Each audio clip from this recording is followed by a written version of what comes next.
Bonjour et bienvenue sur la chaîne. Aujourd'hui, on va parler de la plateforme Estate Guru, le cas Estate Guru.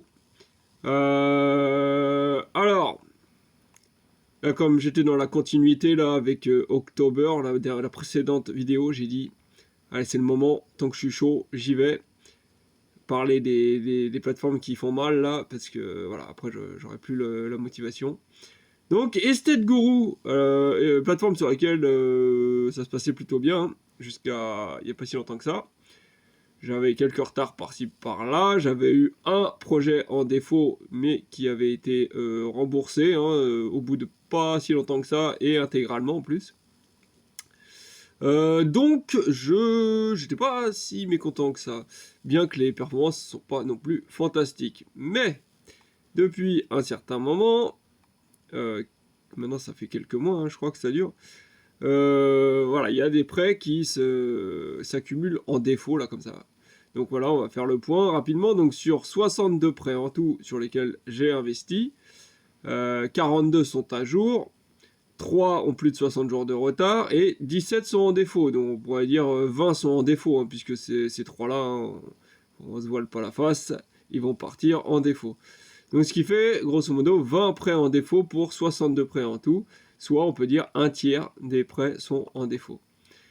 Et je comprends pas ce genre de choses, je comprends pas comment ça peut arriver. Un tiers. Je veux dire, si...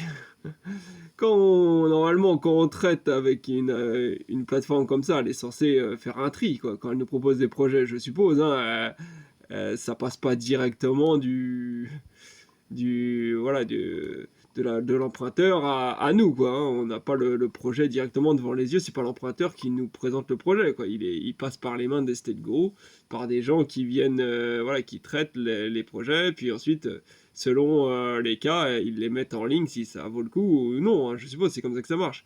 Donc là, pour se retrouver avec un projet sur 3 en défaut, parce que je crois que c'est les statistiques hein, de Estate Guru en ce moment, ils ont quelque chose comme ça, 30% de leur portefeuille qui est en des projets qui sont financés sur leur plateforme, là, qui sont en cours, qui sont en défaut, quoi. Donc je veux dire, pour en arriver à un niveau comme ça, pour moi, c'est qu'il n'y a pas de tri, quoi. C'est du pur hasard. Je pense que si on me met 3 projets devant les yeux, comme ça, à chaque fois, enfin une liste de projets, et moi je me bande les yeux comme ça, et je dis, ouais, celui-là, celui-là, celui-là, celui-là, celui-là, et c'est parti. Je sais pas si mon taux de défaut, il sera supérieur, hein. Je ferai essayer de faire l'expérience, hein, parce que... Bon, après, ceci dit, bien sûr, l'investisseur doit ensuite consulter les projets et faire son petit voilà son petit marché selon ensuite voilà lui on doit être nous aussi un filtre mais enfin là quand même là l'idée c'est voilà de quand même de bien diversifier à chaque fois j'ai essayé de voilà je mets le minimum possible sur chaque projet c'est 50 € hein, quand même sur cette plateforme en plus et voilà quand je vois qu'il y a un pays qui commence à être trop représenté je vais sur un autre pays enfin j'essaie un petit peu voilà selon les possibilités que m'offre cette plateforme, j'essaie de diversifier autant que faire se peut. Et voilà, mais on se retrouve quand même avec 30% de projets en défaut. Sachant que j'ai eu des témoignages, là, je regardais sur Trustpilot et tout, il y a des personnes qui annoncent carrément 90% de leur portefeuille en défaut, quoi. Donc c'est quand même pas mal. Donc après pour la suite des statistiques, donc taux de défaut, taux de rendement annualisé donc de 8,21%, donc ça c'est moyen, c'est pas si mal que ça quand même pour le moment, hein, parce que je pense que ça va baisser drastiquement hein, si les projets mettent du temps à être remboursés ou ne sont pas remboursés d'ailleurs. Donc j'ai reçu 189 € d'intérêt, 1,96 de pénalité, donc de retard, hein, je suppose. 16,98 €, ça c'était au moment où je me suis inscrit via un lien de parrainage. Pas de bonus particulier, pas de profit ou de perte sur le marché secondaire. Et donc ça fait 208 € en tout de gains et frais de 1 € parce que j'ai fait un retrait là sur la plateforme. Ça fait un moment du coup quand je commençais à avoir voilà, venir la cata, entre guillemets, j'ai commencé à accumuler les remboursements sans les réinvestir. Mais comme je savais qu'il y avait des frais, c'est 1 € par retrait. Donc j'ai essayé de réunir une certaine somme avant de faire mon premier retrait. Donc j'ai réuni 350 € je crois environ. Donc un premier retrait de 350 €. Euh, mais c'est ça, j'aime pas du tout ça.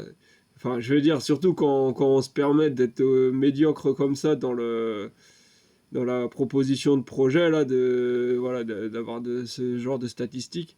La moindre des choses, c'est de ne plus faire de frais de ce style-là, quoi, hein, temporairement au moins, hein, parce que là, on se sent un peu piégé, quoi. C'est d'un côté, on se fait cartonner, voilà, y a plus lieu d'aller investir tant que la situation est comme ça. Enfin, moi, en tout cas, de mon point de vue.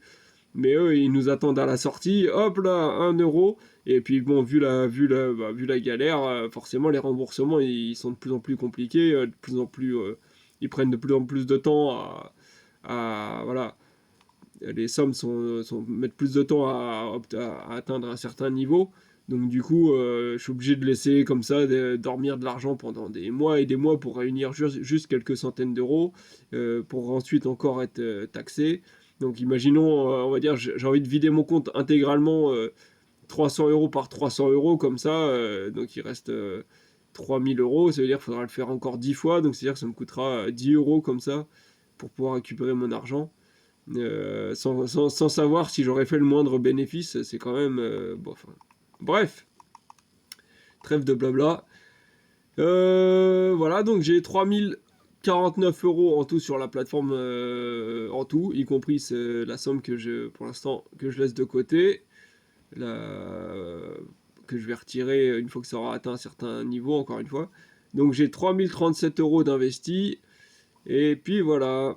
Donc ensuite, donc là c'est voilà, les remboursements chaque mois au fur et à mesure. Donc là on voit que clairement, après, là cet été c'était plutôt pas mal, il y avait une belle augmentation, hein, et là ça chute. Quoi d'autre? Donc la diversification, là comme on voit, bah voilà, on voit là sur ce schéma-là, voilà, j'ai quand même cherché à obtenir une bonne diversification sur tout type sur voilà, sur tous les critères. Voilà, on voit défaut 26% et late 4%. Donc voilà, ça fait bien plus de 30% de mon portefeuille en défaut, puisque les late, on a vu qu'il y a peu de chances qu'ils restent juste en retard. 91% de mon portefeuille, même un peu plus, presque 92%, et en premier,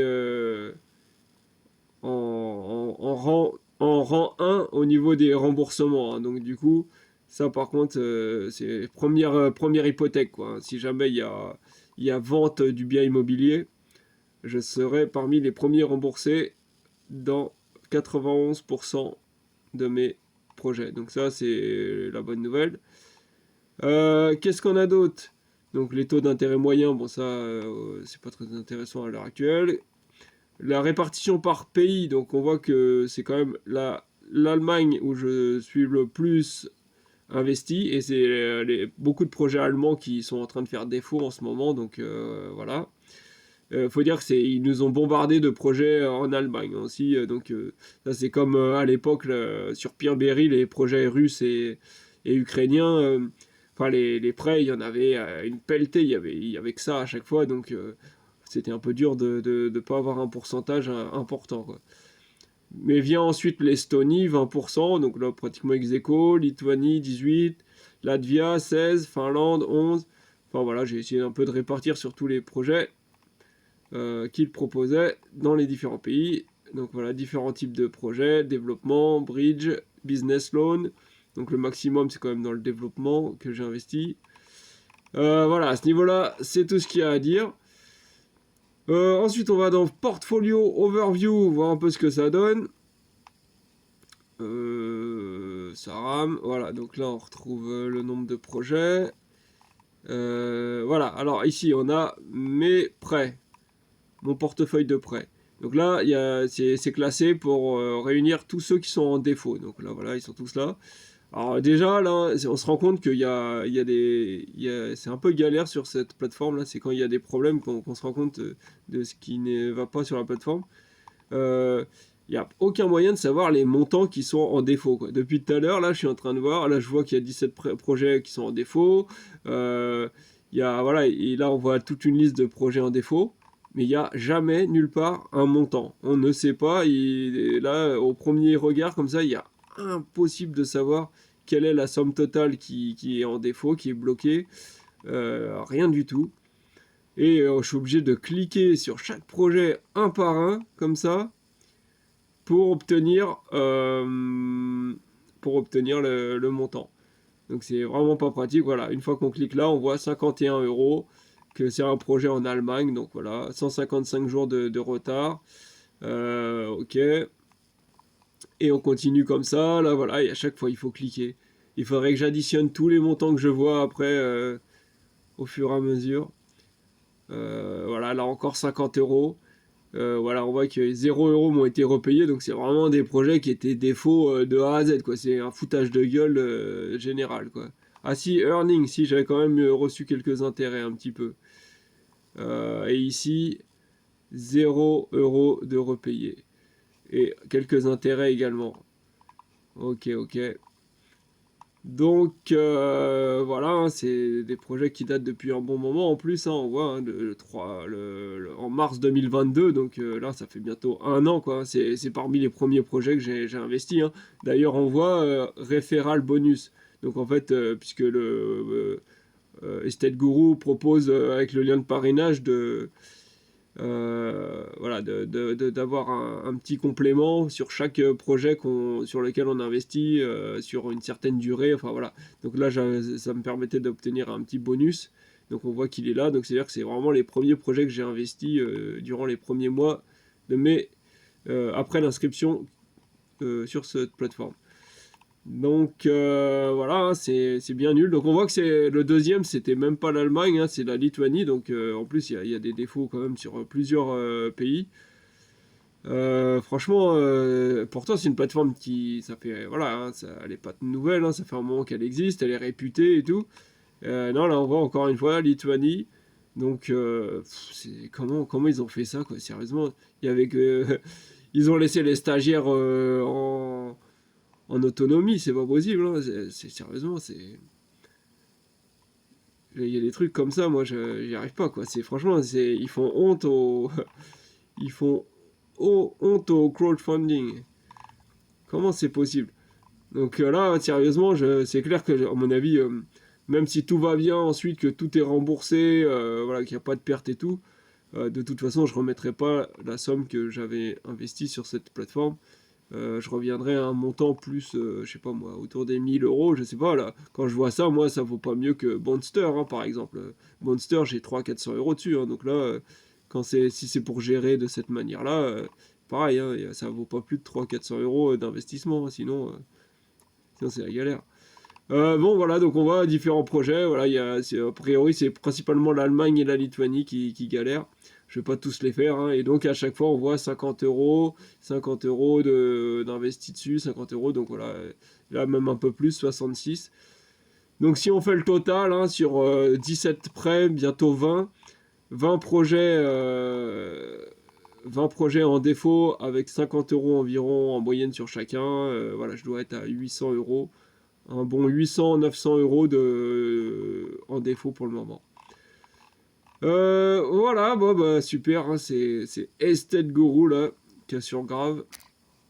Donc on va aller voir maintenant le tableau Excel, ce que ça donne l'évolution de mes investissements depuis que j'ai commencé à investir presque, non pas vraiment, hein, je suis remonté assez loin parce que finalement j'ai pas fait beaucoup de mises à jour sur cette plateforme, donc j'ai pris un peu toutes celles que j'ai trouvées. Donc j'en avais fait une le 19 juin 2022 où j'avais à l'époque 3215 euros d'investis sur la plateforme. Donc on voit qu'en fait j'avais déjà mis tout le capital que je souhaitais mettre sur cette plateforme. J'ai plus réinvesti depuis un bon moment. Je laissais juste les intérêts s'accumuler. Donc 3200 euros et là à l'heure actuelle j'ai 3037 euros. Donc là voilà, je suis avec un capital inférieur à il y a 8 mois maintenant. Voilà, et j'étais arrivé au max, là on voit à 3325 euros, grosso modo, même peut-être un petit peu plus, sur la fin il y avait 3400 je crois. Voilà, 3400 avant que je fasse mon premier retrait. Donc voilà où on en est donc au niveau des sommes. Donc voilà, ça avait augmenté que des intérêts que je recevais. Donc gain total, voilà, on voit il a quand même pas mal évolué, hein. Il a fait x4 en 8 mois. Mais bon, c'est normal puisque c'était vraiment là le tout début de mes investissements. Performance totale, donc voilà, on passe de 1,65, 8 mois plus tard, on est à 6,82, donc ça fait 5%, un peu plus de 5%. Donc c'est moyen, hein, ça fait 0, un peu plus de 0,5% par mois. Donc là, on est quand même sur voilà, la moyenne basse, hein, bien basse même.